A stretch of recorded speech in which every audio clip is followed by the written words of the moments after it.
Forging Blade, Part 3. The overhead strike carved an even greater scar across the bulkhead. The horrible screech of the twisting steel brought knocking the crew back to their senses. The overhead was forcing its way through the enlarged vision right before their eyes. "The head! Aim for the head! Concentrate fire and take it down!" Phantom roared as he opened fire the gigantic creature's crane with a strike assault.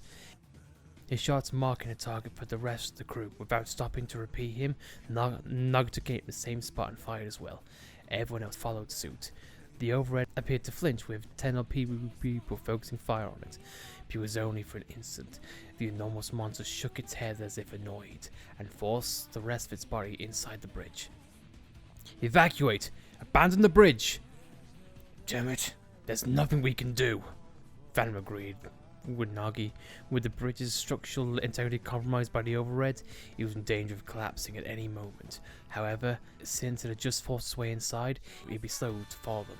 The bridge crew took off in the opposite direction with Phantom leading, and Nagi bringing up the rear.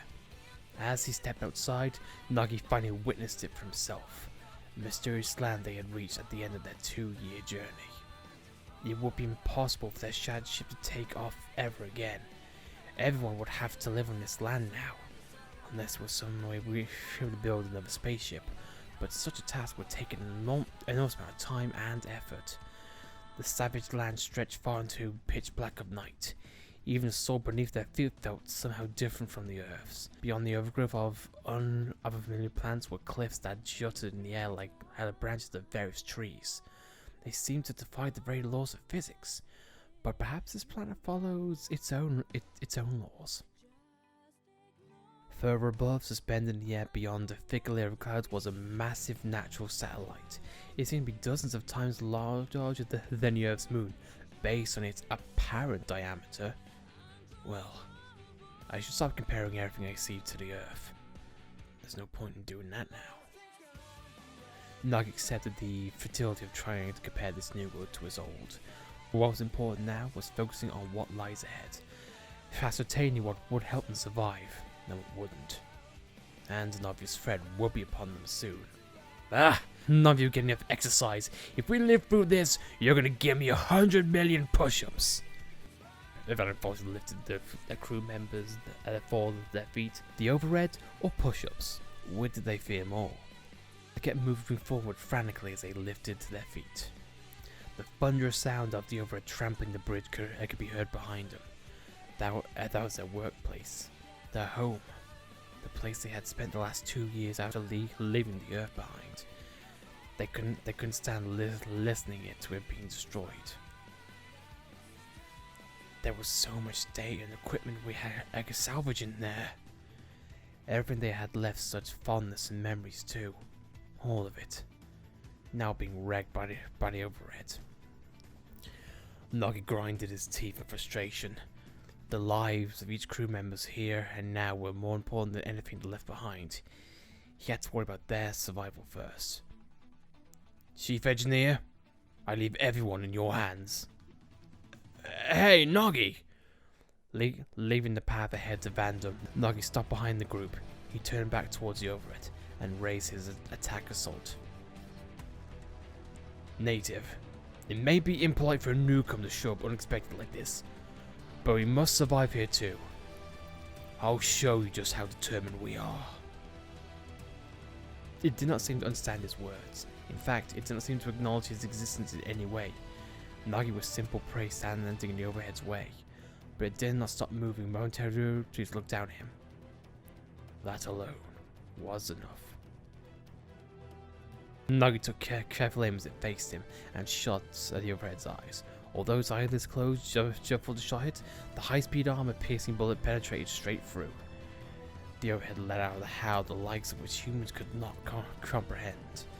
Maybe it was a scream, or just some kind of furious roar. Either way, its attention was now focused solely on Nagi. "That's right, focus on me. My life is more price to pay for the safety of everyone else." Nagi readied his attack assault for a shot as the remaining eye, but his plan was overly optimistic. Instead of trying to approach him, the overhead flung a piece of metal in its direction.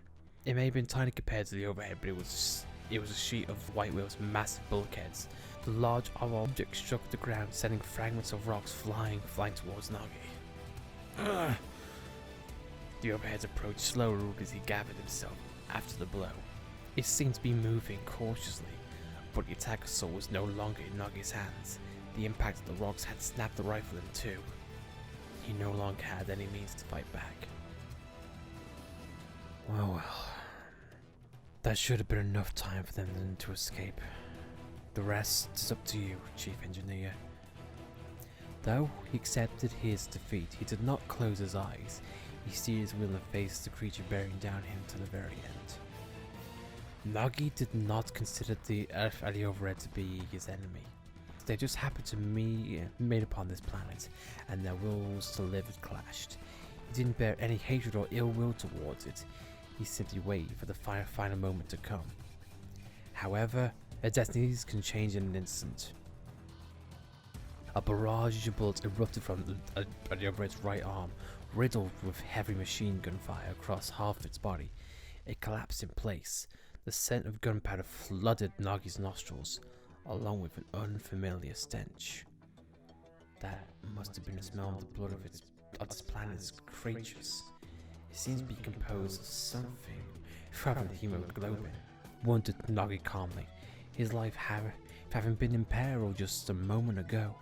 His thoughts were pulled back into reality by the sound of steel footsteps. The frames that had saved his life, two Earth-made dolls, shone vividly in the dark of night. They were both all-purpose crafts called AD-0130. Formula ST. Captain Brigadier General Nagi. The voice of the pilot of the AD-0130 in front echoed through its external speaker system. It was a voice that Nagi recognized. Arena. First Lieutenant Arena Krakalova. Vandam and the bridge crew returned afterwards to confirm Nagi was safe. First Lieutenant Arena and her subordinate, Second Lieutenant Gwyn, knew all the members of the crew. They all greeted each other warmly, glad to be reunited. At any rate, you came just in the nick of time. My frame's gun camcorder shot the bridge crashing, so we analysed the image to figure out its trajectory and came rushing over, Gwyn responded. Oh sure, it was all thanks to you, except it wasn't. It was your frame that did all the work. What? Don't be so mean, First Lieutenant. Owen and Gwyn were more often just fellow officers. They had known each other since before they even enlisted. Their conversation felt like one between two siblings. So, you guys know what happened to the residential sector? Their faces stiffened at Vandam's words. Before the hull of the White Whale broke apart, and the dog platoon had been fighting off the bioweapons that had invaded the area. It's intact, but... Orin began explaining. The residential sector's artificial gravity generators allowed it to land on the surface safely, much like the bridge had. Of course, it had been designed to land on the surface of a single planet, so it had a high chance of surviving the impact anyway. But there was a major problem. The DM engine that was supplying the energy to the entire sector was seriously damaged. So, what happened to it? It's maintaining essential functions using the reserve power, but it's unable to deploy the outer shield. We don't know how long the reserve power will hold for. And what's worse, native creatures keep attacking. Our doll squads can have their hands full dealing with them. Nagi sank into silence. While the safe landing was good news, the situation was not looking good. Vandam shouted them in Nagi's stead. If things are not that bad, what do you two think you're doing? Why'd you come save us? I'm prepared to accept all punishment, Chief Engineer. However, what we need now is a leader, not one or two extra dolls. We won't last long without anyone in command. That's why we made our way through the swarm of monsters. If we found the bridge, surely the captain would. We'd find the Brigadier General and... Owen and Gwyn's eyes glued to Nagi. The two of them were still young, yet they fought off the aliens 2 years ago and survived the assault by the pursuit forces. They were excellent soldiers, but the situation was dire enough that even they were anxious about it. If only Elmer was here. His thought drifted to with the hero who disappeared after fighting off the bioweapons, found a subordinate who mobilized with him. Colonel Elmer was like Nagi's right-hand man, found Arena and Gwyn trusted her immensely. If she were around them to guide the residential sector, they wouldn't have to have anything to worry about. But the reality was that she was missing. They had lost a lot of good people in the battle for Earth 2 years ago, and the recent crash landing. Only people left here now could overcome this struggle. Alright, understood. I'll return to the residential sector with you two. Chief Engineer, gather the crew and join us later. Got it. We definitely can carry everyone aboard just 2 dolls. Vandam nodded in agreement. Thus, Nagi set out for the residential sector with the 2 pilots. Most dolls were already designed as single-seat crafts, and were unable to accommodate more than 1 person. He couldn't ride along in the cockpit, so he had to hold onto the shoulder of Gwyn's ADO 4301. Arena led the way and kept watch, while Gwyn followed carefully. It's alright if you pick up the pace, Second Lieutenant. But... Gwyn, do as he says. Hurry it up. Alright. They both sped up their advance. If their dolls were capable of atmospheric flight, they'd be able to travel much more quickly. But they had just been fighting off the bioweapons and were only equipped to fight in space. Their only means of transportation were their 2 legs, so naturally, a person holding onto the outer frame would feel tremendous vibrations as they moved. Even inexperienced pilots found it difficult to ride in the cockpit for long, despite being equipped with shock absorbers. However, Nagi withstood the harsh conditions. What kind of crisis was the residential sector facing at that very moment? If he had to endure it, he would. Arena understood the urgency of the situation, and hurried Gwyn onwards. Within the intense impacts, Nagi felt a pain in his left shoulder.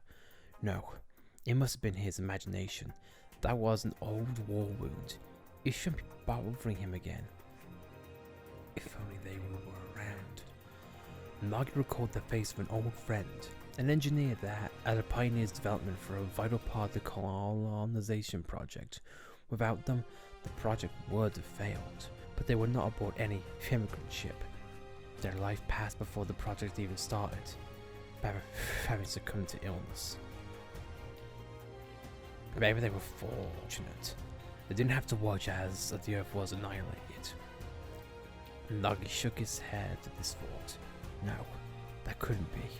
They were all well aware of the chance the Earth had of surviving. That's why they kept researching methods to preserve the life forms of the planet, placing the last shreds of health at risk. Nagi and everyone else on board the White Whale had a job to do. He couldn't waste time envying the dead. They had to gather everything that remained, somewhere free of disaster, to carry life, history, culture, and evidence of all things that came to be on the planet called Earth. He entered the future. I can bear this vibration if I focus on our mission, Nagi muttered, then frowned. He had bitten his tongue. Captain Nagi, I see that's ahead of us. Nagi looked ahead, following Gwyn's voice. It was still dark, so several lights could have been seen in the distance. No, those were fires. The White Whale's residential sector was ablaze. Is that a battle? Yeah, the native creatures broke in and started going crazy. I'll let you down so I can rejoin the fight. Don't be stupid, you'd be losing a soldier. Take me to the armory or doll hangar, anywhere I could find something to fight with. But Nagi's desires to fight went unfulfilled. The residential sector did have a doll maintenance area, but all available frames had mobilized. There were only small caliber firearms remaining. Nagi accepted that he would be unable to participate and focus his effort on commanding the battle. There's no one left behind in the residential area. Good. Abandon the defenses there. Focus on protecting the industrial area's facilities. I want Lau's doll squad over there too. The situation had completely turned around thanks to Nagi's appearance. There were mainly operators from the White Whale there at first, and they were highly trained professionals, so their difficulties weren't due to any lack of skill. It was the chaos and the lack of command that caused them to panic. Nagi ordered them to abandon everything in the residential sector first. He ordered these civilians to gather in a sturdy building in the industrial area, and they fortified the defenses around that. They kept the monsters at bay with strategic placements of their limited doll squads, like those led by Arena, Lau, and Doug. And finally, dawn broke. The native creatures were likely nocturnal and left the city as the morning sun vanquished the horrible night. They might resume their attack when night falls, but they would return to their nests until then. The light of morning was an ally to mankind. In the afternoon, they would repair their defenses and investigate the surrounding areas, so they could mount a more successful defense the following night. Nagi gave his order to the nearby secretary, starting with the creation of a name registry. He would have to confirm how many survivors had gathered here first. Then, he would designate roles for everyone, establish an organization, and then it hit him. Say, if I remember correctly, this residential sector was modeled after some city. The secretary nodded at Nagi's words. The White Whale's residential sector was built using a certain city as reference. The roadways weren't particularly similar, but it really did have the memorable landmarks and atmosphere on it. Alright, this is no longer a residential sector. This is our city, and a city must have a name. Secretary, military personnel, ship crew, all of them watched Nagi internally. Arena and Gwyn were there too. Nagi turned to them and made his declaration. This is New Los Angeles. And from here on, we bring the revival of NLA.